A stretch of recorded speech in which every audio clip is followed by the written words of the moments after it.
Well, as you heard, my name is Kelvin.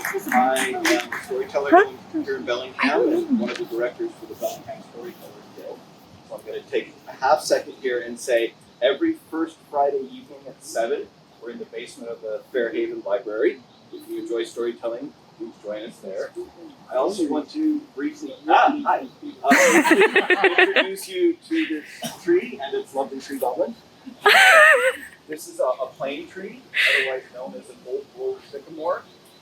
This, not coincidentally, beautiful wide tree that we're gathering under is the same species of tree that 2,500 years ago Hippocrates spoke under and taught future generations of physicians. It's also where the community gathered, like we're gathering here today. I'm sure that happened thousands of years before that, and I know it's happened in the 2,500 years since then. It's a lovely place, and I'm really glad you're here. So here's my first story. It's called The Cobbler and the Oak. Long ago, but not too long ago, there was a cobbler who lived in a small village. They produced shoes for the village, and it was a good life, but it was slow, and it was quiet, and left the cobbler plenty of time to think. Their favorite place to go and think was under the massive oak in the middle of the town square. In the evening, after they were done with their day, they would go and sit. Sometimes they'd be alone and have time to quietly nap and contemplate. Most times, though, just like with this tree, there were other people there. People talking, picnicking, children climbing the trees. It was a place that just naturally pulled everybody in. The cobbler liked it in particular because the cobbler could speak anything it wanted to the trunk of the tree, and the tree would always accept what the cobbler said as absolute truth. Well, the cobbler was not having a great time of it.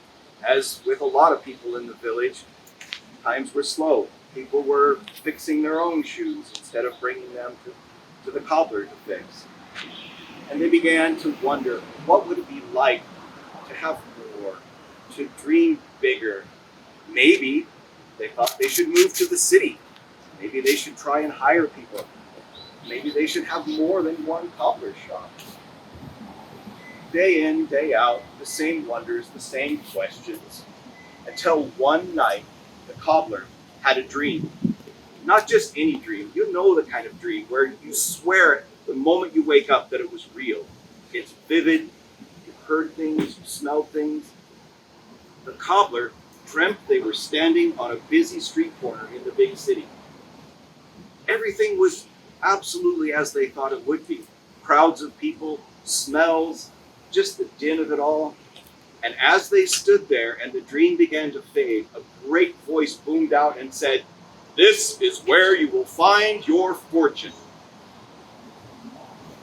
The cobbler woke up just absolutely tingling with it. And so the next day, after their work day was done, maybe a little early, they went to the tree. And they told that oak all about the dream. They said, "I've had this amazing dream about my fortune." And they laid it all out, ending with "This is where you will find your fortune." "What should I do?" the cobbler asked. Now that was different. This is the first time the cobbler had ever asked the oak a question. But still, there was no answer. People came and went, children climbed the tree, picnics were had, nothing changed. But that night, the very same dream came again.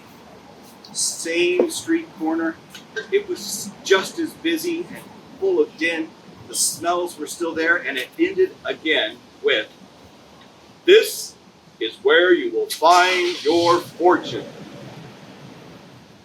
Well, now the cobbler was a little more than thrilled. Now the cobbler was absolutely beside themselves with anticipation of something.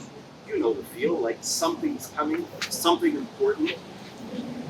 And so after their workday, again, they went to the oak village square in his tiny little village and said, "I've had the same dream twice now, the exact same dream. And both times it ended with, 'This is where I will find my fortune.'"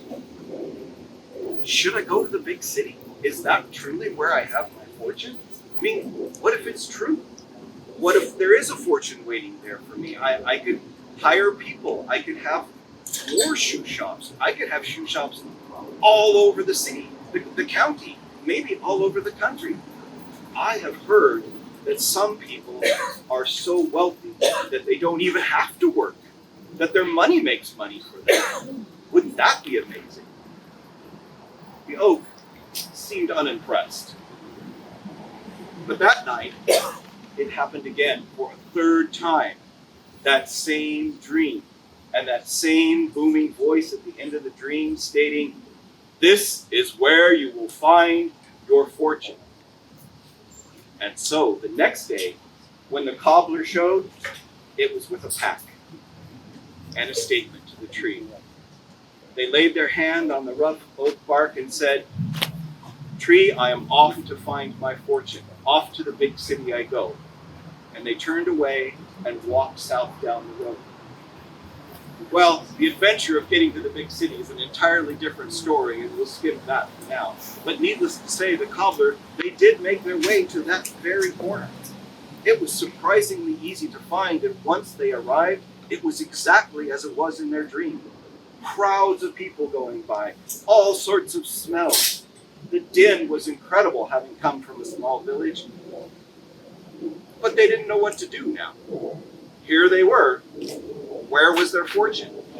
Was it actual buried treasure under their feet? This was a paved road and a sidewalk they doubted anyone would let them dig. Was it to fall out of the sky? Was it going to be handed to them? They had no idea. So they waited. They waited through one day. They slept there, propped against the building that night. They waited through a second day and a second night, and still there was no sign of fortune whatsoever. On the third day, they were beginning to doubt. And you might think that was a bad thing, but that doubt also left a little room for humanity in there, and their stomach went, "Rah." And only then, after day 3, had they realized they hadn't eaten for 3 days. They had done nothing but stand dumbly on the corner, waiting for their fortune. And only then did the cobbler look up and realize right there on the corner was a bakery.